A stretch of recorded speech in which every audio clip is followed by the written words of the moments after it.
Welcome to Module 3 of the GTFCC online course on cholera surveillance for health authorities. In this module, we will dive into surveillance for the early detection of cholera outbreaks. This module goes through the different core functions of health authorities in cholera surveillance and describe how strategies are adapted when the objective is to detect a cholera outbreak early. As a prerequisite to follow this module, you should be familiar with the core functions of health authorities in cholera surveillance. Therefore, if you have not yet already done so, we encourage you to take Module 2 of this course before taking this module. After completing this module, you will be familiar with surveillance strategies for the early detection of a cholera outbreak, including how health authorities monitor that these strategies are effectively implemented, how health authorities analyze, verify, and interpret surveillance data to rapidly detect a potential cholera outbreak, and how health authorities investigate, disseminate findings, and coordinate rapid response when an outbreak is detected. Case studies are offered throughout this module. They are based on fictional scenarios. These case studies will help you better understand how health authorities detect cholera outbreaks. We encourage you to download the GTFCC guidance on cholera surveillance. Having this guidance on hand will help you take the case studies. You can download the GTFCC surveillance guidance at tinyurl/cholerasurvey2024 or by scanning this QR code. Surveillance is implemented for the early detection of a cholera outbreak in any surveillance unit where there is no ongoing probable or confirmed outbreak in order to detect any cholera outbreak early, so that response measures to contain its spread can be implemented rapidly. For surveillance to reach this objective effectively, it should be continuously implemented in accordance with the recommendations outlined in this module. Let's see how suspected cholera cases are reported and tested when the surveillance objective is to detect a cholera outbreak. When the surveillance objective is to detect a cholera outbreak, a suspected cholera case is any person aged 2 years or older who has acute watery diarrhea, AWD, and severe dehydration, or any person aged 2 years or older who died from AWD. Various diseases can cause AWD, especially in young children. This is why, in addition to AWD, criteria on age and severe dehydration apply. It is more likely that patients with AWD who meet these criteria do have cholera. Therefore, applying criteria on age and severe dehydration level avoids triggering frequent false alarms for cholera. This makes the early detection system more efficient. Any suspected cholera case detected by health facility-based surveillance, community-based surveillance, or event-based surveillance should be reported to the health authority within a day. Prompt reporting is essential in order not to delay the detection of a potential outbreak. Time is key for early detection. If on a given week, no suspected cholera case was detected, the absence of cases should be reported to the health authority at the end of the week. This is zero reporting. Zero reporting should be performed by all reporting sites at health facility level and community level. When the surveillance objective is to detect a cholera outbreak, all suspected cholera cases are tested. Exhaustive testing is critical to determine whether or not cholera is circulating. Where rapid diagnostic tests, RDTs, are available, RDTs are used to triage samples for laboratory testing, and any suspected cholera case is tested by RDT. Confirmatory testing is then performed on any suspected case tested positive by RDT. Where RDTs are not available, samples are not triaged for confirmatory testing, and confirmatory testing is performed on all suspected cholera cases. Confirmatory testing is by culture and seroagglutination or PCR. In addition, additional tests are performed if a sample is tested positive by culture and PCR. First, testing for antimicrobial susceptibility is performed.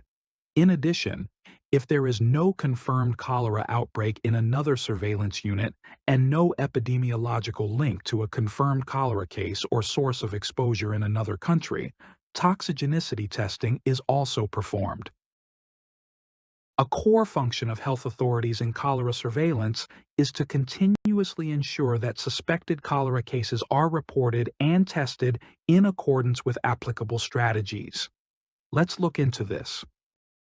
Health authorities are responsible for ensuring that all reporting sites in the surveillance unit, including for health facility-based surveillance and community-based surveillance as well as laboratories performing cholera testing, are fully aware of the applicable strategies to report and test suspected cholera cases to detect an outbreak, and are in capacity to implement reporting and testing accordingly.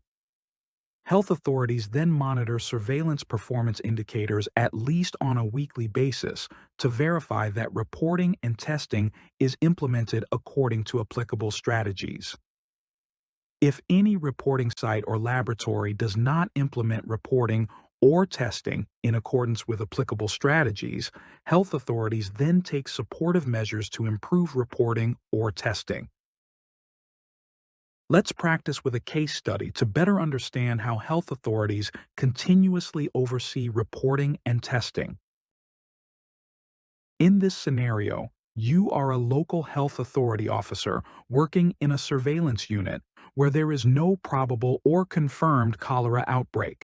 Today is Monday. We are on week 4. As on every week, you review surveillance performance indicators for the previous week, that is week 3. Regarding health facility-based surveillance, on week 3, the completeness of reporting was 95% and the timeliness of reporting was 90%. Regarding community-based surveillance, on week 3, the completeness of reporting was 70% and the timeliness of reporting was 69%. Regarding testing, on week 3, 0% of the suspected cholera cases were tested by RDT and 100% of the suspected cholera cases were tested by culture or PCR. Lastly, 90% of the samples for testing were received at the laboratory within the expected timelines. Consider the column on the left showing the minimum performance target for each indicator. Do you have any concern regarding how reporting and testing have been implemented in week 3?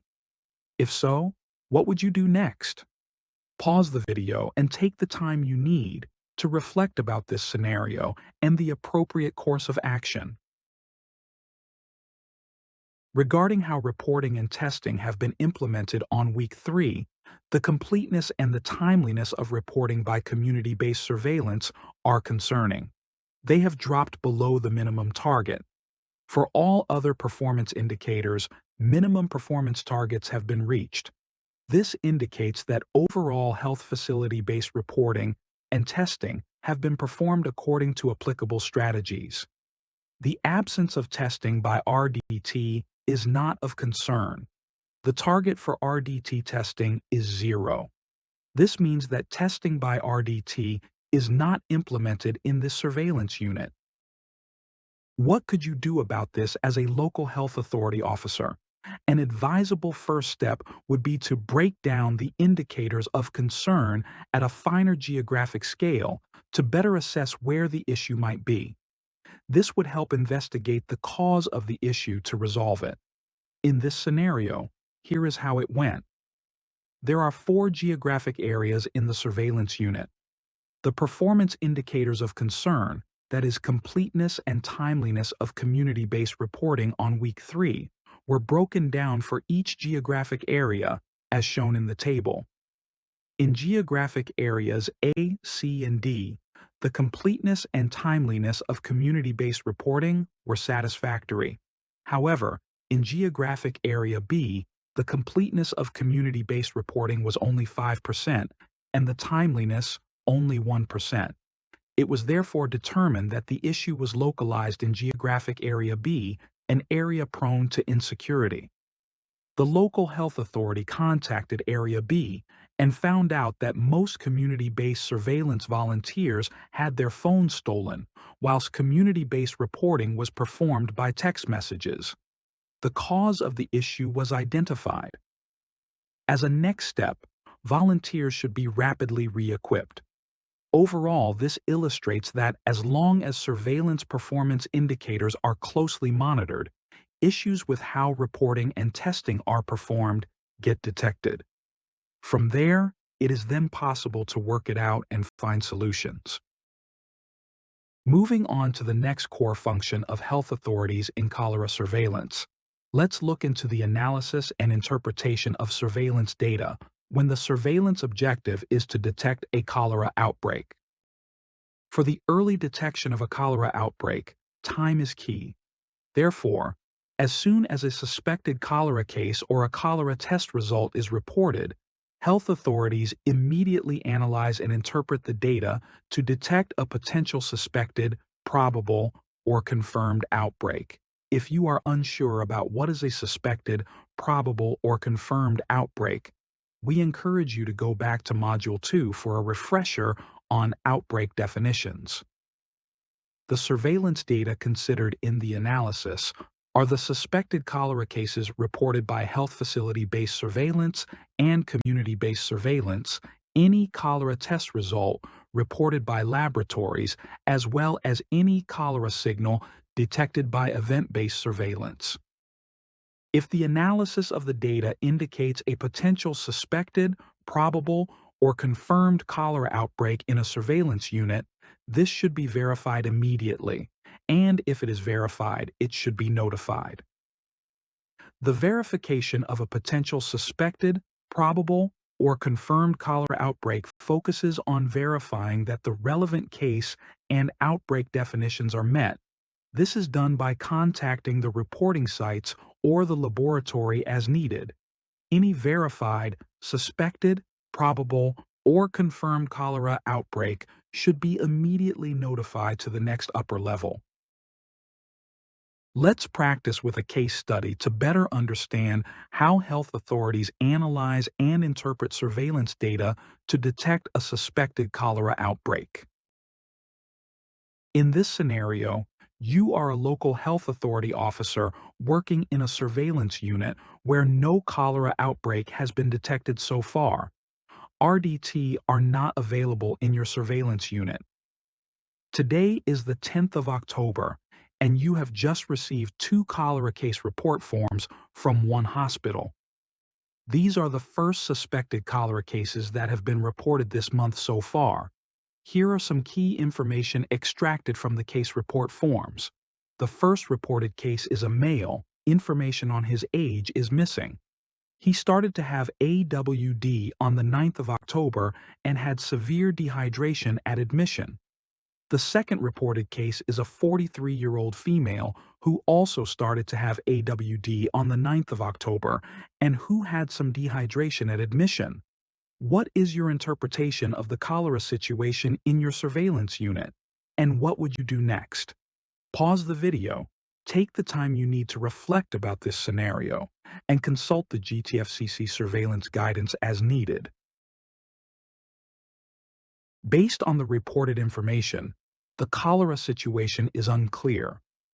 2 suspected cholera cases reported in the surveillance unit within 7 days may correspond to a suspected cholera outbreak. However, there is insufficient information to determine if they meet the definition of suspected cholera cases. The age of case A and the dehydration level of case B should be determined to assess if they match the definition of suspected cholera cases. At this stage, based on the information available, it would be premature to conclude that there is a suspected outbreak, and it would be imprudent to conclude that there is no suspected outbreak. You need to know more. An advisable next step would be to immediately contact the hospital reporting focal point to learn more. In other words, the recommended next step is to rapidly perform a verification. You immediately contacted the hospital reporting focal point, and he provided additional information. In particular, he informed you that the first patient is 6-year-old, and the second patient had respiratory distress at admission. With this information, is there a verified suspected cholera outbreak in your surveillance unit? What would be your key messages to the hospital reporting focal point? Pause the video, take the time you need to reflect about this scenario, and consult the GTFCC surveillance guidance as needed. The first case is older than 2-year-old.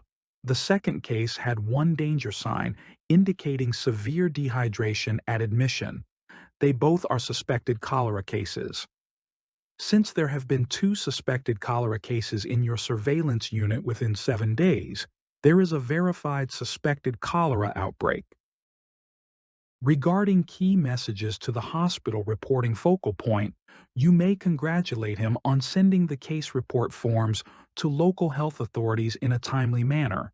However, you should sensitize him and ask him to sensitize his colleagues on how to assess and record the level of dehydration at admission and on how to fill cholera case report forms in a comprehensive manner.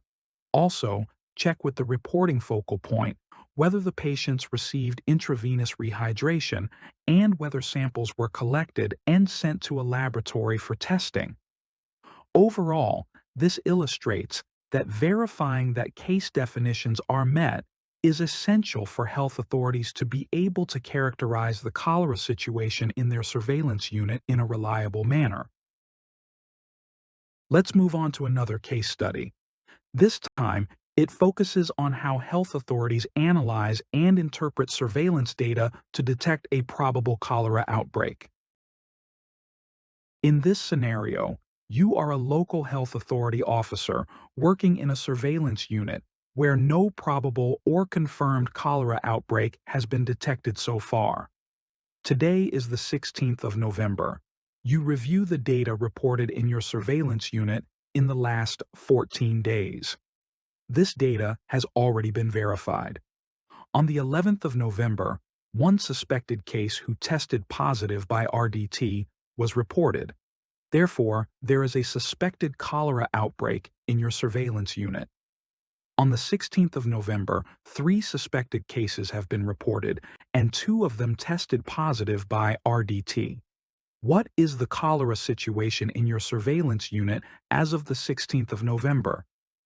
Pause the video, take the time you need to reflect about this scenario, and consult the GTFCC surveillance guidance as needed.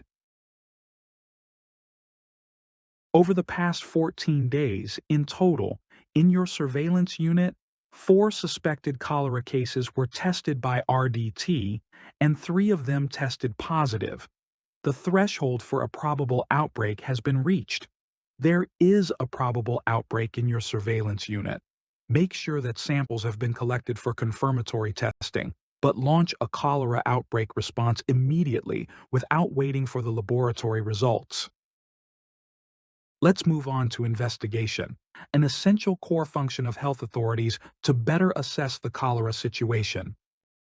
As soon as a verified suspected, probable, or confirmed cholera outbreak is detected in a surveillance unit, health authorities conduct a case investigation on all suspected cholera cases within 24 hours of reporting. The information generated by the case investigations is used to classify cases by origin of infection. That is assessing whether the case is locally acquired, which means that he was infected in the surveillance unit where he was reported, or if the case is an imported case, if he was infected outside of the surveillance unit where he was reported. A domestically imported case was infected in another surveillance unit of the country, while an internationally imported case was infected in another country. The information generated by the case investigations is also used to rapidly orient a field investigation. If a verified suspected probable or confirmed cholera outbreak has been detected in a surveillance unit and case investigations did not conclude that all cases were imported, a multi-sectoral field investigation is initiated within 24 hours to assess potential sources of contamination, contexts of transmission, and risk factors for spread. Let's practice with a case study to better understand how health authorities use the findings of case investigations to classify cases by origin of infection. In this scenario, you are a local health authority officer working in a surveillance unit where a verified suspected cholera outbreak has just been detected. Indeed, one suspected cholera case was reported and tested positive by RDT 1 day ago. So far, that is the only suspected case. You have immediately performed a case investigation. Here is some key information about this case, which was recorded in the case report form. It is a 39-year-old female. She started to have AWD on the 25th of July. She visited a hospital on the 28th of July and had severe dehydration at admission. She tested positive by RDT. A sample was collected for confirmatory testing and test results are pending. Now, here is what you learned by performing a case investigation. She traveled in the 5 days before the onset of her illness. From 10th to 27th July, she went in a neighboring surveillance unit in a village currently affected by a major cholera outbreak. She went there in order to attend the funeral of a relative who died from cholera. What is the geographic origin of infection of this case? If this case got laboratory confirmed, will there be a confirmed cholera outbreak in your surveillance unit? Pause the video, take the time you need to reflect about this scenario, and consult the GTFCC surveillance guidance as needed. This is a domestically imported case. It is an imported case because she was not in the surveillance unit before onset of illness. Therefore, she was not infected in the surveillance unit. This is a domestically imported case because she did not travel abroad. She was infected in another surveillance unit in the same country. If this case got laboratory confirmed, there wouldn't be a confirmed cholera outbreak in your surveillance unit. This is because there is a confirmed cholera outbreak in a surveillance unit if a confirmed cholera case was locally acquired in this surveillance unit. This illustrates that case investigation provides critical information to classify cases by origin of infection for health authorities to be able to characterize the cholera situation. Let's move on to another case study to better understand how health authorities use the findings of case investigations to orient the field investigation.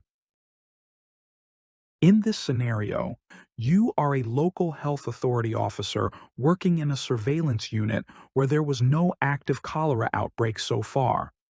Today is the 27th of March, and 3 suspected cholera cases have just been reported in your surveillance unit. Verification has been performed, and here is key information from the case report forms. The first suspected case was reported by Hospital A. It is a 21-year-old male who lives in Village 1. He started to have AWD on the 25th of March and visited the hospital on the 27th of March. He had severe dehydration at admission. He tested positive by RDT, and a sample was collected for confirmatory testing. The second suspected case was reported by Clinic B. It is a 32-year-old female who lives in City 2. She started to have AWD on the 26th of March and visited the clinic on the 27th of March. She had severe dehydration at admission.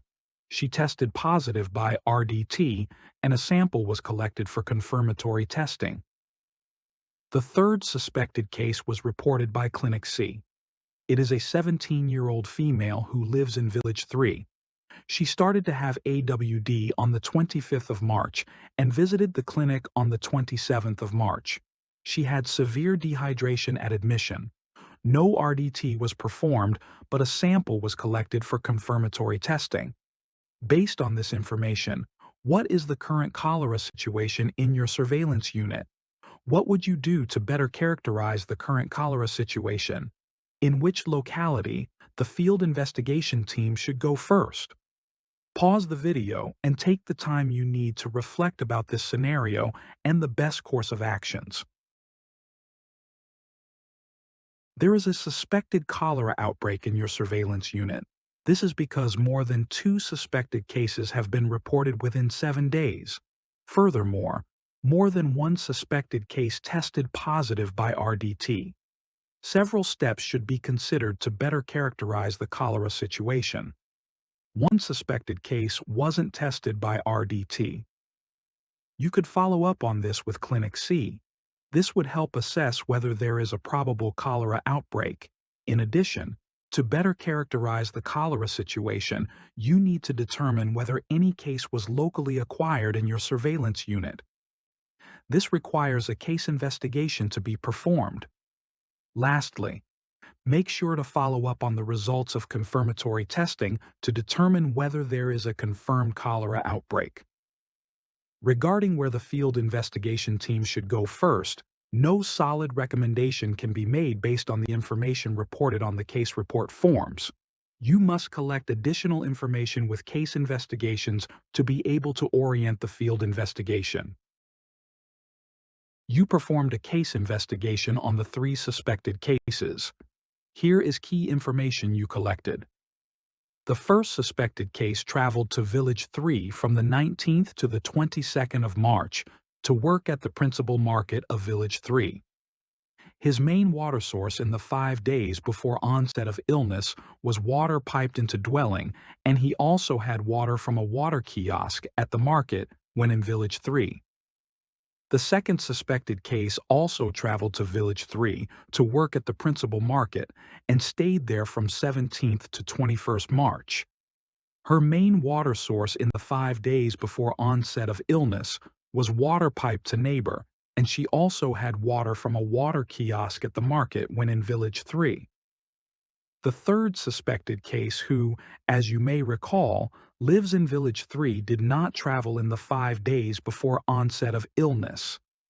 Her main water source in the 5 days before onset of illness was water piped into dwelling. She also had water from a water kiosk at the market of Village 3 when she went to the market on 22nd March. Based on this information, in which locality do you recommend the field investigation team go first? Which location of this locality the field investigation team should pay particular attention to? Pause the video and take the time you need to reflect about this scenario. As a priority, the field investigation team should go to Village 3. This is because the 3 suspected cases have been in Village 3 in the 5 days before onset of illness, and one suspected case has only been in Village 3. In Village 3, the field investigation team should pay particular attention to the market, including the market water kiosk. Overall, this illustrates that case investigations provide critical information to generate hypotheses in order to rapidly orient a field investigation and initiate response measures. Lastly, let's look into the last core function of health authorities in cholera surveillance: disseminating the surveillance outcomes for public health response. As soon as a suspected, probable, or confirmed cholera outbreak is detected in a surveillance unit, all stakeholders should be immediately informed on the cholera situation. This is essential to trigger prompt actions to rapidly respond to the outbreak. Stakeholders to be informed include the upper-level health authority, stakeholders, partners, agencies from all sectors involved in responding to cholera, health professionals, community health workers, or volunteers involved in surveillance.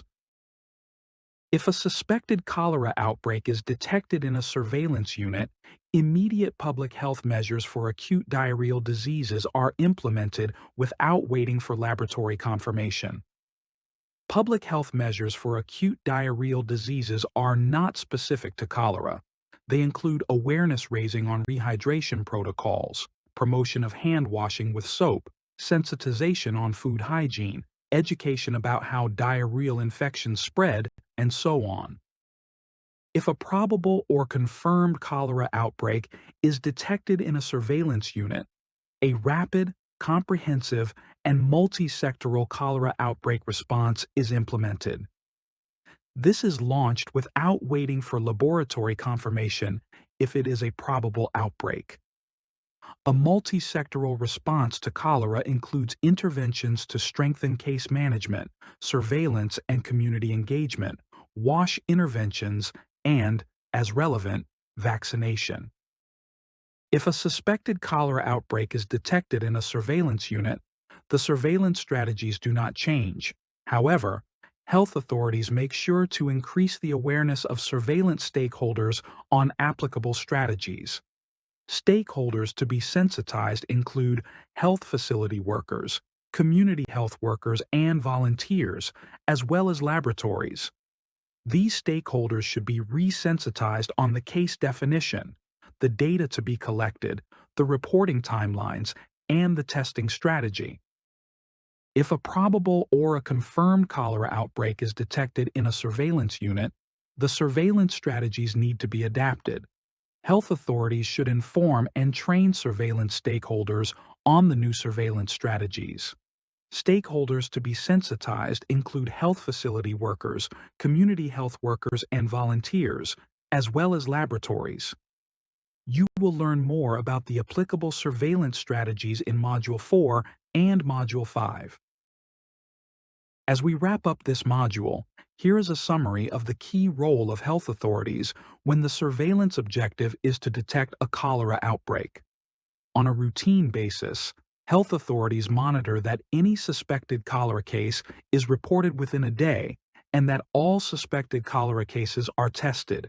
Health authorities analyze, verify, and interpret the reported data and test results immediately to detect a potential suspected, probable, or confirmed cholera outbreak.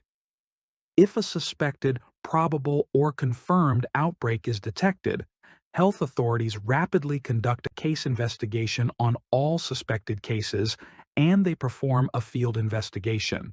They rapidly inform all stakeholders of the cholera situation and coordinate a rapid public health response.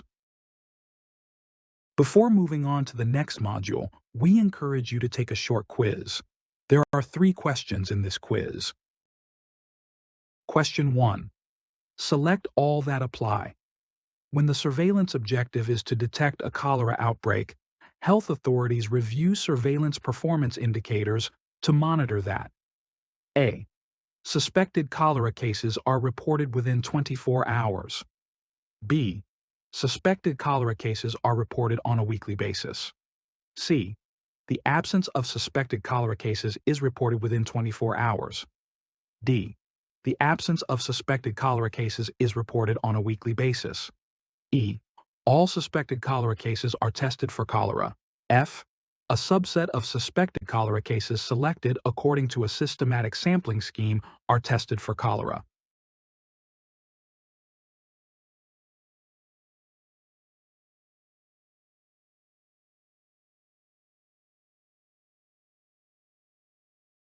The correct answers are A, D, and E.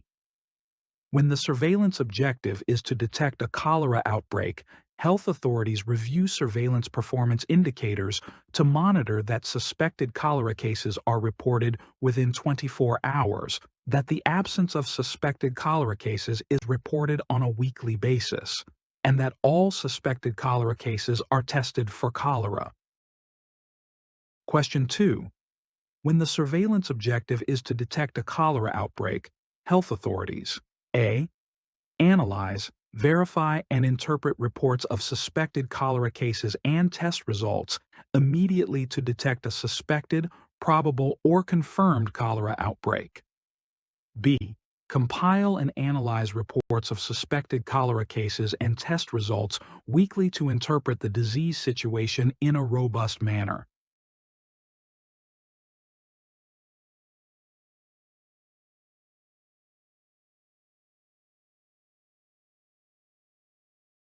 The correct answer is A. When the surveillance objective is to detect a cholera outbreak, health authorities analyze, verify, and interpret reports of suspected cholera cases and test results immediately to detect a suspected, probable, or confirmed cholera outbreak. Question 3. This is the last question. At the onset of a verified suspected, probable, or confirmed cholera outbreak, health authorities perform case investigation. A. On all suspected cholera cases. B. On all confirmed cholera cases. C. On a subset of suspected cholera cases.